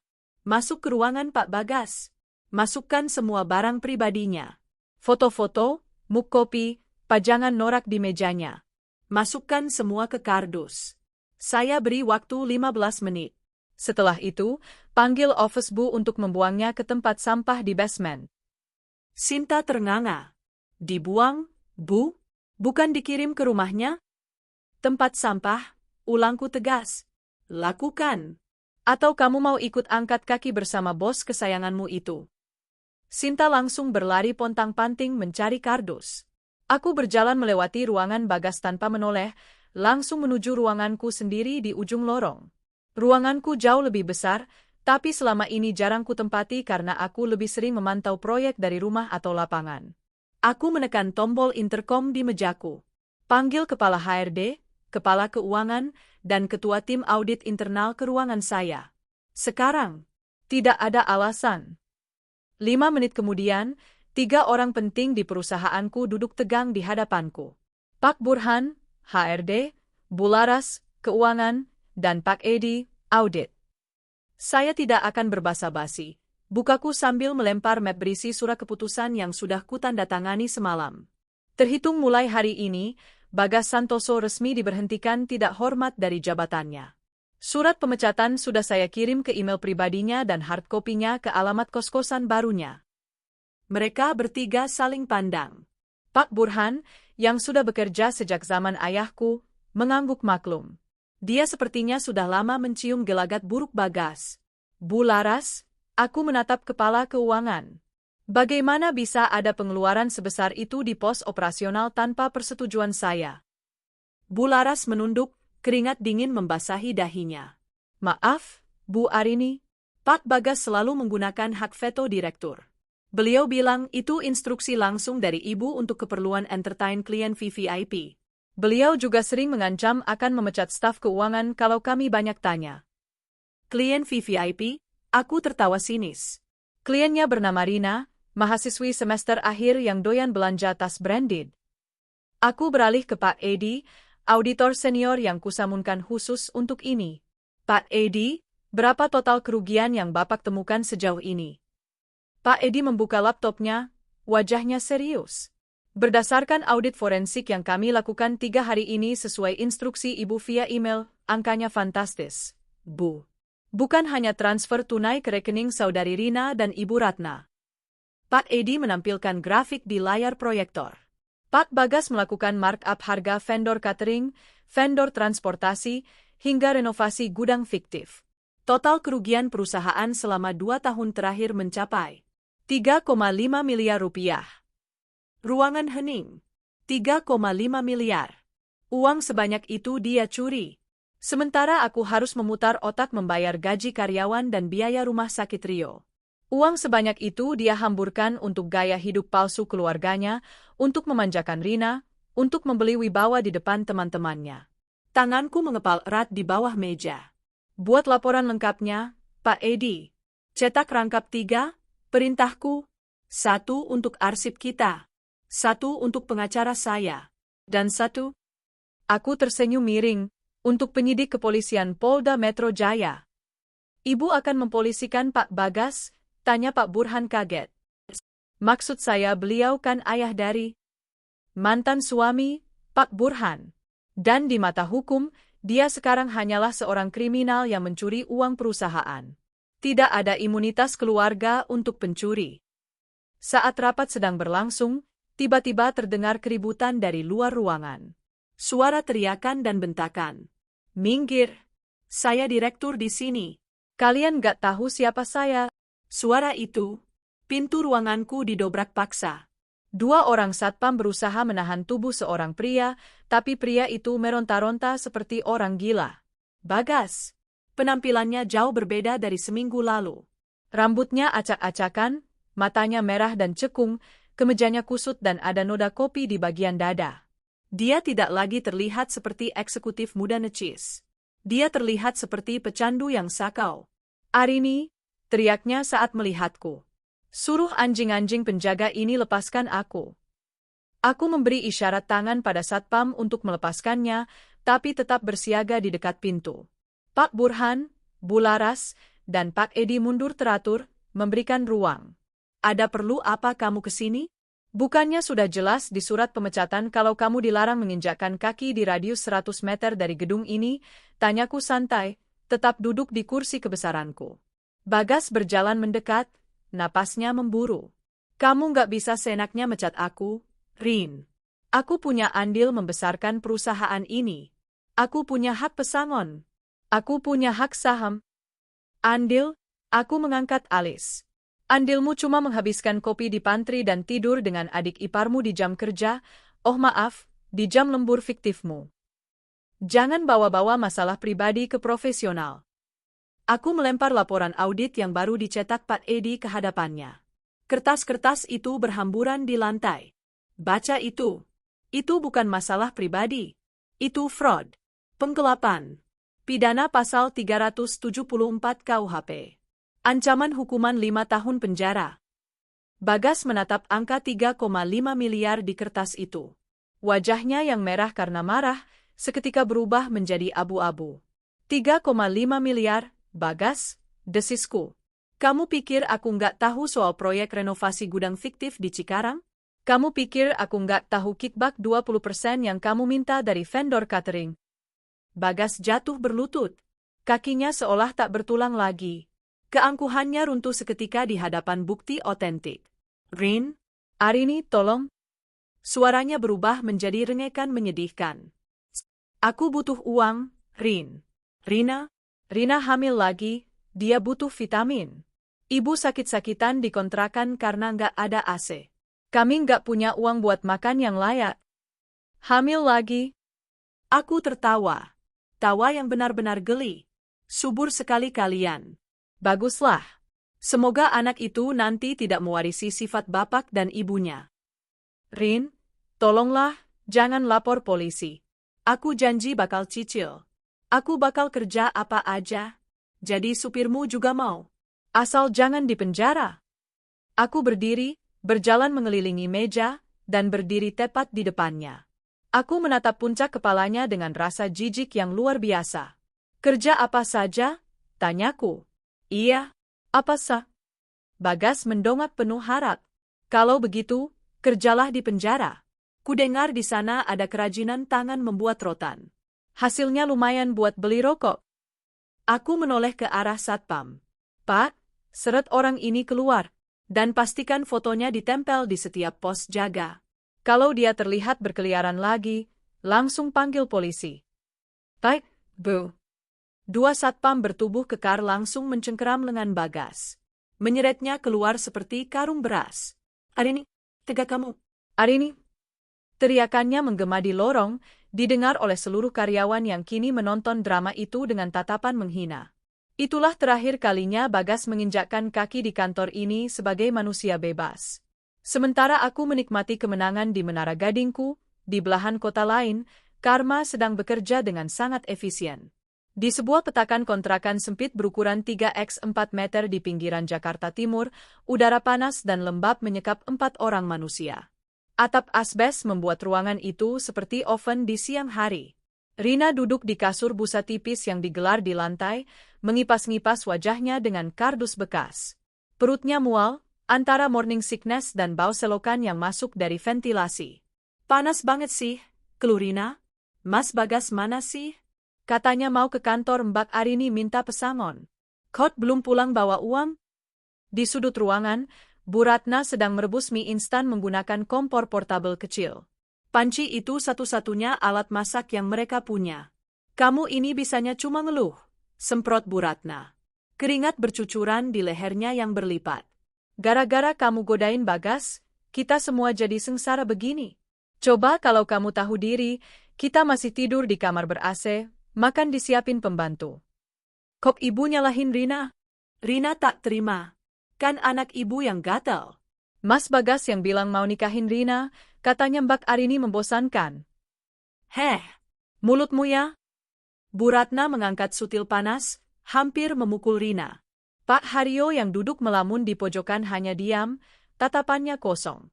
Stroke ringannya makin parah karena obatnya habis dan tak ada uang untuk beli lagi. BPJS mereka ternyata sudah lama tidak dibayar preminya oleh Bagas, uangnya dipakai foya-foya. Pintu kontrakan terbuka kasar. Bagas masuk dengan wajah hancur. Bajunya kotor bekas diseret satpam tadi. Mana mas? Dapat uangnya? Tanya Rina antusias, melupakan pertengkaran dengan mertuanya. Aku mau beli nasi padang, bosen makan mie terus. Bagas menatap Rina dengan tatapan kosong, lalu tiba-tiba, plak, sebuah tamparan keras mendarat di pipi Rina. Rina terjerembab ke kasur. Mas, kok aku dipukul? Gara-gara kamu, teriak Bagas kalap. Gara-gara nafsu sesaat sama kamu, aku kehilangan semuanya. Arini lapor polisi. Aku bakal dipenjara, Rin. Dipenda. Apa? Bu Ratna menjatuhkan panci mienya. Kuah panas tumpah ke lantai. Di penjara? Anakku sayang di penjara. Arini punya bukti audit 3,5 miliar, Bu. Aku nggak punya uang buat ganti. Pengacara mana yang mau bela kita kalau nggak ada duit?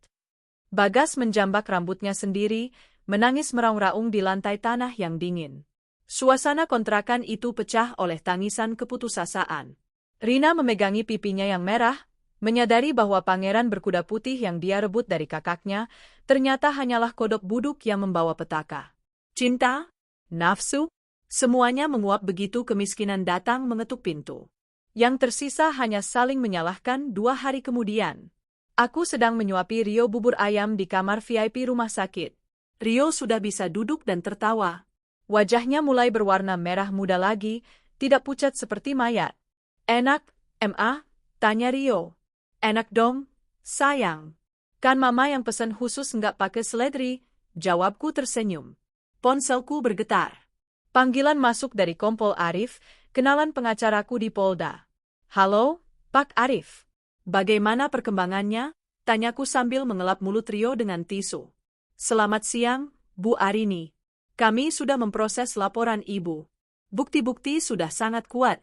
Hari ini kami sudah melayangkan surat panggilan tersangka untuk saudara Bagas Santoso.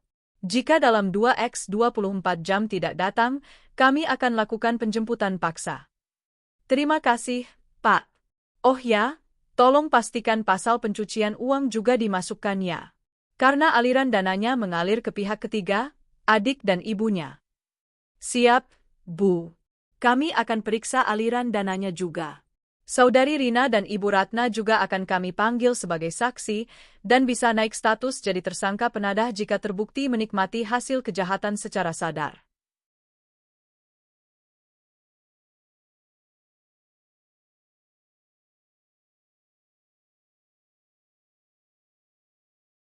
Aku menutup telepon dengan senyum puas.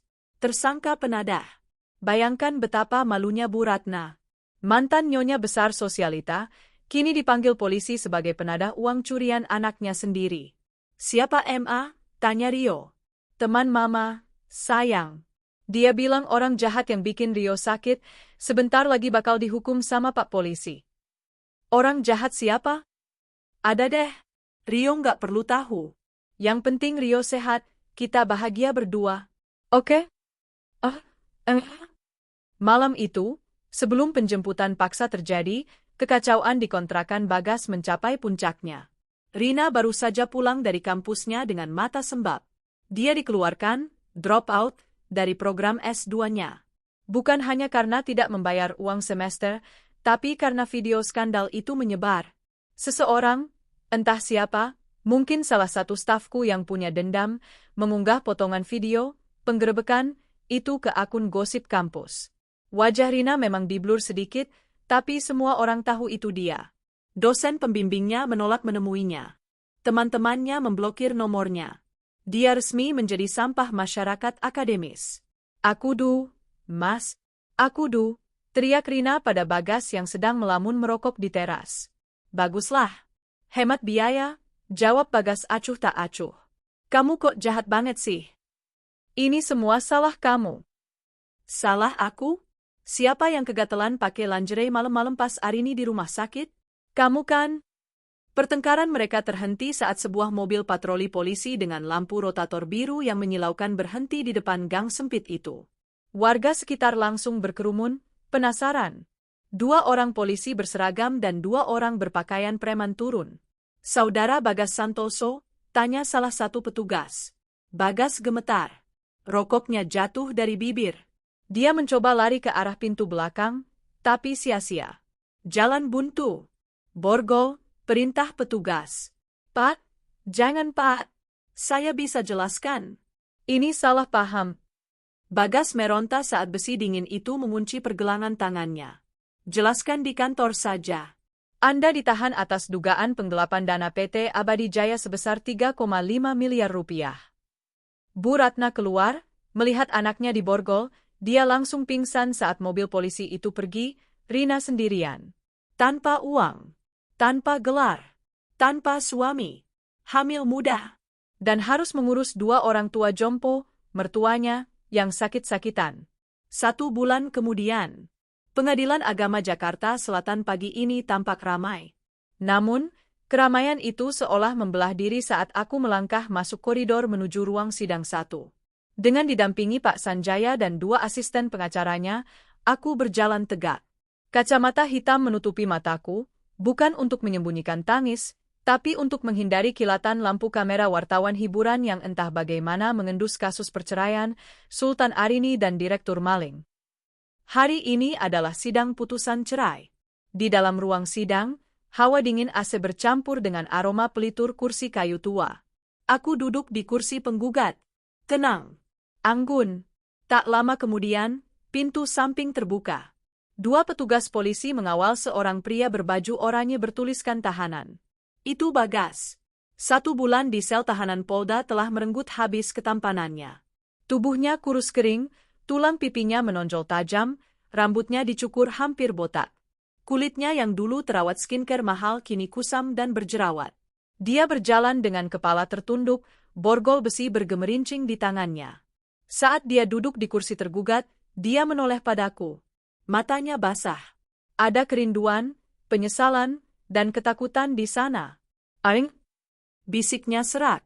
Aku tidak menjawab. Aku bahkan tidak menoleh. Aku hanya menatap lurus ke meja majelis hakim. Sidang dimulai. Hakim ketua membacakan putusan dengan suara monoton namun tegas. Setiap kata yang keluar adalah paku terakhir di peti mati pernikahan kami. Menimbang bahwa tergugat terbukti melakukan pelanggaran berat berupa perzinahan yang disertai bukti otentik. Menimbang bahwa tergugat tidak memberikan nafkah lahir batin yang layak dan justru melakukan tindak pidana yang merugikan penggugat. Bagas hanya menunduk, bahunya berguncang menahan tangis. Mengadili, suara hakim meninggi. 1. Mengabulkan gugatan penggugat untuk seluruhnya. 2. Menjatuhkan talak 1 bain sugra tergugat Bagas Santoso terhadap penggugat Arini Kusuma. 3. Menetapkan hak asuh anak sematawayang, Rio, jatuh sepenuhnya ke tangan ibu kandung tanpa hak kunjung bagi ayah kandung sampai batas waktu yang tidak ditentukan demi kesehatan mental anak. Top, top, top. Suara palu diketuk 3 kali. Selesai. 7 tahun pernikahan. 7 tahun pengabdian. Berakhir dalam waktu 30 menit di ruang sidang ini. Bagas, panggilku saat polisi hendak membawanya kembali ke sel. Bagas menoleh cepat, berharap ada kata manis. Ya, Rin, kamu mau cabut laporan pidananya? Kita rujuk. Aku berdiri, merapikan blazerku. Hanya ingin bilang, kataku datar. Jangan lupa makan siang. Kudengar menu penjara hari ini nasi cadong dengan tempe rebus. Nikmatilah. Itu jauh lebih halal daripada steak wagyu yang kamu makan pakai uang curian. Arin, jahat kamu. Aku masih ayah. Bagas berteriak histeris saat diseret keluar. Aku berjalan keluar ruang sidang dengan senyum tipis. 1 beban lepas. Tinggal menunggu sidang pidana penggelapan uang yang ancamannya 5 tahun penjara. Bagian 2, jatuh ke titik 0.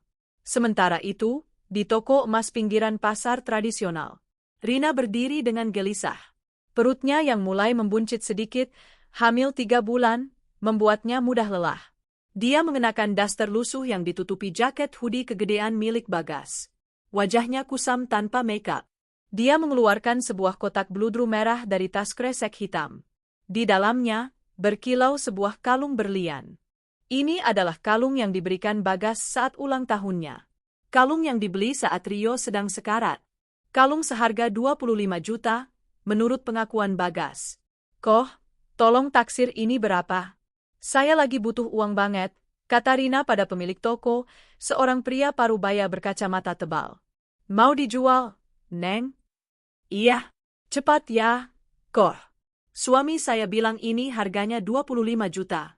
Saya lepas 15 juta aja deh, lagi butuh buat beli susu hamil sama obat mertua. Pemilik toko mengambil kalung itu. Memeriksanya dengan kaca pembesar, loupe. Lalu dia mengambil alat tes berlian. Dia mengerutkan kening. Neng, ini dapat dari mana? Tanyanya curiga. Dari suami saya lah. Dia direktur, jawab Rina ngegas. Si pemilik toko tertawa kecil, lalu melempar kalung itu kembali ke atas etalase kaca. Kling. Neng, kalau mau nipu jangan di sini. Ini bukan berlian. Jantung Rina berhenti berdetak sesaat. Maksudnya? Jangan sembarangan ya. Ini zirconia. Kaca. Meniup-niup dikit emang mirip berlian. Rangkanya juga bukan emas putih, ini perak sepuhan krom. Di pasar ASMK paling harganya 150.000 perak. Dunia Rina berputar. Kakinya lemas. Nggak mungkin. Mas Bagas bilang ini beli di butik perhiasan Plaza Indonesia. Suami Neng bohong. Atau Neng yang dibohongin. Kalau nggak percaya, cek aja ke toko lain. Saya nggak terima barang imitasi. Rina mengambil kalung itu dengan tangan gemetar. Air matanya menetes di atas permata palsu itu. Jadi selama ini, Bagas membohonginya juga? Uang 25 juta yang tercatat di rekening koran Arini, kemana perginya? Apa Bagas punya selingkuhan lain selain Rina? Atau Bagas hanya memakai uang itu untuk judi online, lalu membelikan Rina barang palsu agar Rina mau melayaninya? Bangs, desis Rina. Dasar laki-laki bangsat. Rina berjalan keluar toko dengan langkah gontai. Dia tidak punya uang sepeser pun. Di kontrakan, Bu Ratna sedang demam tinggi dan Pak Haryo buang air besar di celana karena popok duasanya habis. Dia merogoh saku celananya. Hanya ada uang receh 2.000 rupiah. Cukup untuk parkir, tapi dia jalan kaki. Tiba-tiba, sebuah ide gila, atau ide putus asa, muncul di benaknya. Dia masih punya satu orang yang mungkin saja masih punya hati nurani. Kakaknya sore harinya. Hujan deras kembali mengguyur Jakarta. Mobilku baru saja hendak masuk ke gerbang rumah. Namun, Pak Ujang menginjak rem mendadak. Ada orang gila, Bu, di depan gerbang. Menghalangi jalan, lapor Pak Ujang. Aku menurunkan kaca jendela sedikit. Di tengah hujan deras, seorang wanita berlutut di aspal basah, tepat di depan gerbang besi yang tinggi. Dia kuyup, menggigil, dan memeluk perutnya. Rina. Mbak Arini tolong, teriaknya saat melihat mobilku. Suaranya kalah oleh deru hujan, tapi aku bisa melihat mulutnya bergerak memanggil namaku. Jalan terus, Pak, perintahku dingin. Tapi Bu, dia nggak mau minggir. Takut ketabrak, kata Pak Ujang ragu. Aku menghela napas kasar. Aku mengambil payung dari pintu mobil dan keluar. Pak Ujang buru-buru memayungiku, tapi aku menolak. Aku butuh dia melihatku berdiri tegak dan kering di bawah naungan payungku sendiri. Aku berjalan mendekati gerbang. Tidak membukanya. Aku berdiri di balik jeruji besi, menatap adikku yang berlutut di lumpur. Mau apa kamu? Tanyaku. Suaraku harus berteriak melawan suara hujan. Mbak tolong Mbak. Rina merangkak mendekat, memegang jeruji pagar dengan tangan kurusnya. Ibu Ratna sakit parah. Pak Haryo nggak bisa jalan. Aku lapar Mbak. Bayi ini lapar. Dia menunjuk perutnya. Mbak boleh benci aku. Boleh pukul aku. Tapi tolong kasih aku kerjaan Mbak. Jadi pembantu juga nggak apa-apa. Asal aku bisa makan. Mas Bagas ternyata penipu. Mbak, kalung yang dia kasih palsu. Dia jahat. Aku menatapnya datar. Oh, jadi kamu baru sadar dia jahat setelah tahu kalungnya palsu? Tanyaku sinis. Waktu dia mengkhianati istrinya, kamu nggak anggap dia jahat? Waktu dia menelantarkan anaknya yang sekarat, kamu nggak anggap dia jahat? Standar moralmu serendah itu, Rina. Aku salah, Mbak. Aku nyesel. Sumpah demi Allah aku nyesel. Rina menangis meraung-raung, air hujan bercampur air mata membasahi wajahnya. Penyesalanmu tidak akan mengembalikan ginjal Rio yang rusak, jawabku tajam. Dan soal bayimu minta pertanggungjawaban bapaknya di penjara? Atau minta sama Tuhan yang hukumnya sedang kau rasakan sekarang? Mbak, tega banget. Kita sedarah, Mbak. Darah itu sudah kamu cuci bersih dengan pengkhianatanmu malam itu, potongku. Dengar baik-baik, Rina. Aku tidak akan memberimu uang. Aku tidak akan memberimu pekerjaan. Karena kalau aku menolongmu sekarang, kamu tidak akan pernah belajar apa arti tanggung jawab. Aku mengeluarkan dompet dari tasku. Mengambil 2 lembar uang merah. 100.000 2 lembar. Itu. Ambil. Cukup untuk beli tiket bus pulang ke kampung halaman mertuamu. Rina menatap uang yang jatuh di lumpur itu dengan pandangan nanar. Harga dirinya hancur berkeping-keping. Dia, lulusan S1, mantan calon mahasiswa S2, kini harus memungut uang di lumpur seperti pengemis. Tapi rasa lapar mengalahkan segalanya. Dengan tangan gemetar, dia memungut uang itu. Terima kasih, Mbak. Bisiknya lirih, nyaris tak terdengar. Pergi, usirku. Aku berbalik badan, kembali masuk ke mobil. Jalan, Pak. Tabrak kalau dia nggak minggir. Rina akhirnya menyingkir, merapatkan tubuhnya ke tembok pagar, memeluk perut yang berisi benih dari pria yang telah menghancurkan hidupnya. Malam itu, Rina menyeret koper terakhirnya. Membawa dua mertua yang sakit-sakitan ke terminal bus Pulau Gebang. Meninggalkan Jakarta yang keras, menuju masa depan yang gelap dan penuh ketidakpastian di desa terpencil.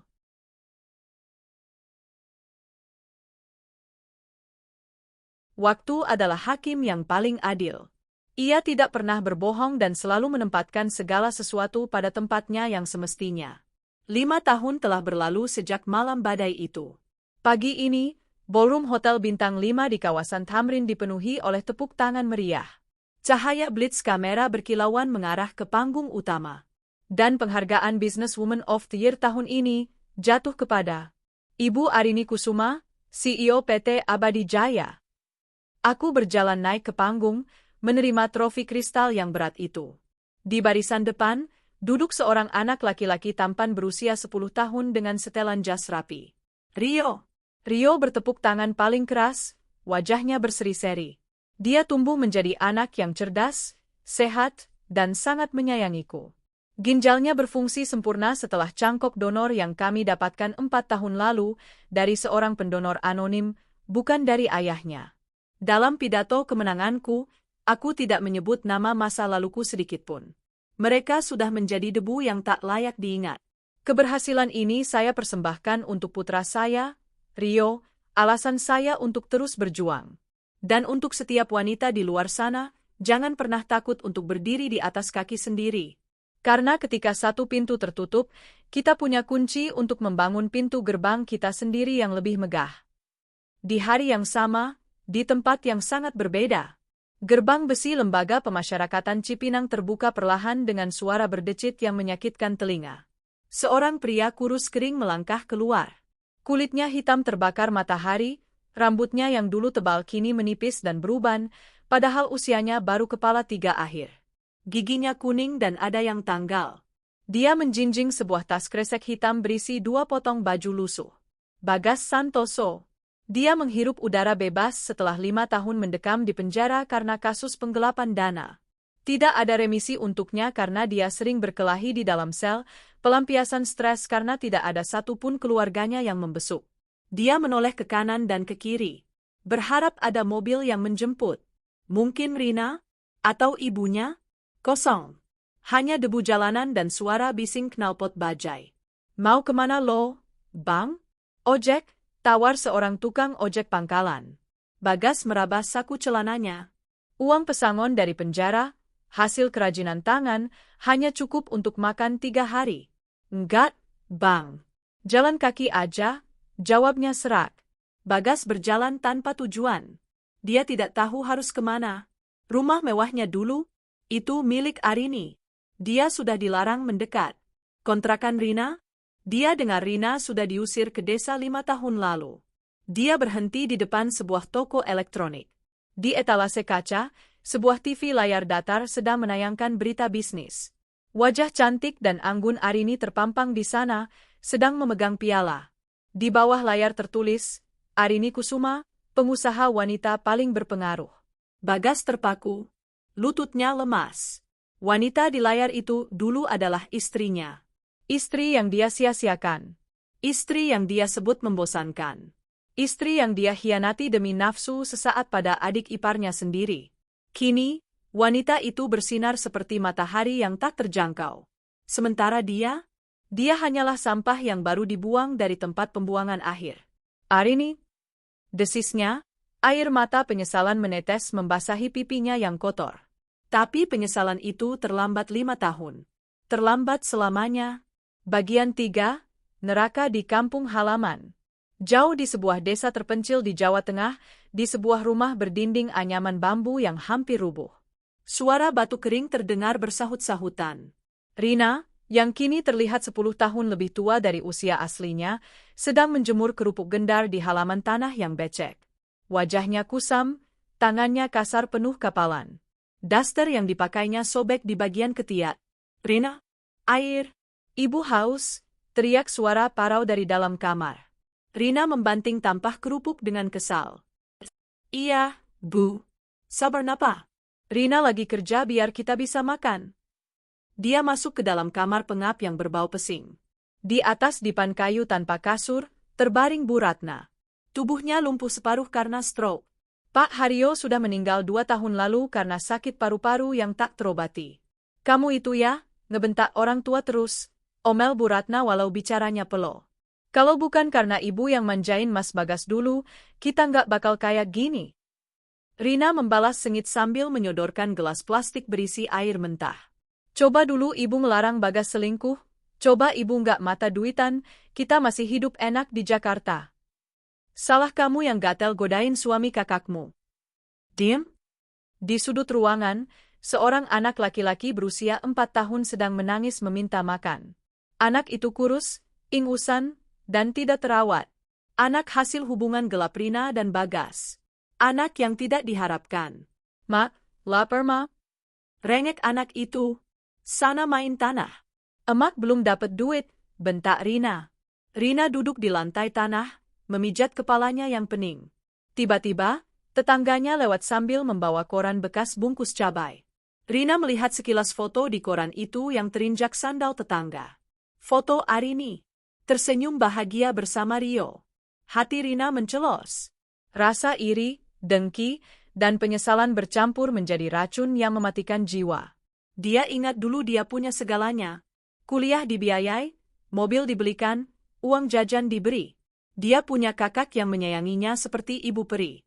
Tapi dia menghancurkan semuanya demi sebuah kalung kaca dan janji manis pria penipu. Sekarang, pria itu ada di penjara, atau mungkin jadi gelandangan, dan dia terjebak di sini. Mengurus mertua yang lumpuh dan anak yang rewel, dalam kemiskinan yang tak berujung. Bak Arini? Bisik Rina lirih, air matanya jatuh ke lantai tanah. Andai waktu bisa diputar? Tapi waktu tidak pernah berputar mundur. Sore itu, di balkon penthouse apartemen baruku yang menghadap Cakrawala, Jakarta. Aku menyesap teh kamomil hangat sambil memandang matahari terbenam.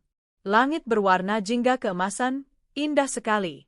Rio datang menghampiriku, membawa buku PR matematikanya. Udah selesai. Kita jadi makan malam di luar. Aku tersenyum, mengusap rambutnya. Jadi dong. Kamu mau makan apa? Sushi? Apa aja, asal sama mama. Aku memeluk Rio erat. Aku melihat ke bawah, ke jalanan kota yang sibuk. Di suatu tempat di bawah sana, atau di kejauhan sana, mantan suamiku dan adikku sedang menuai badai. Kami beranjak masuk, menutup pintu balkon, meninggalkan masa lalu di luar sana, larut bersama senja yang perlahan menghilang.